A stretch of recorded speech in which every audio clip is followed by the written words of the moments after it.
வாழ்க வளமுடன். உங்கள் ஜாதகத்தில் சிறப்பான யோகம். சந்திரனால் பல யோகங்கள் ஏற்படுகிறது. சந்திரமங்கல யோகம், கஜகேசரி யோகம், சுனபா யோகம், அனபா யோகம், வசுமதி யோகம், சந்திர அதியோகம், பௌர்ணமி யோகம். இதில் பௌர்ணமி யோகம் என்பது பௌர்ணமி தினத்தன்று பிறக்கக்கூடியவர்கள்.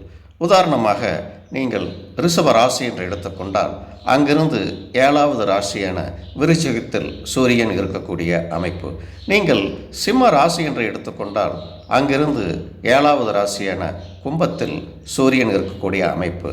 இத்தகைய அமைப்பில் பிறந்தவர்கள் நல்ல உடல்வாகு, ஒளிபிருந்திய முகத்தை கொண்டவர்கள், தனித்துவம் வாய்ந்தவர்கள். இவர்கள் தங்கள் உழைப்பின் மூலம் எந்த துறையாக இருந்தாலும் உச்சத்தை அடையக்கூடியவர்கள். அரசியலாகட்டும், மற்ற துறைகளாகட்டும். ஆக இதுபோன்று சந்திரனால் ஏற்படக்கூடிய மற்ற யோகங்களின் விளக்கங்களை அடுத்தடுத்த காணொளியில் பார்ப்போம். நன்றி, வணக்கம்.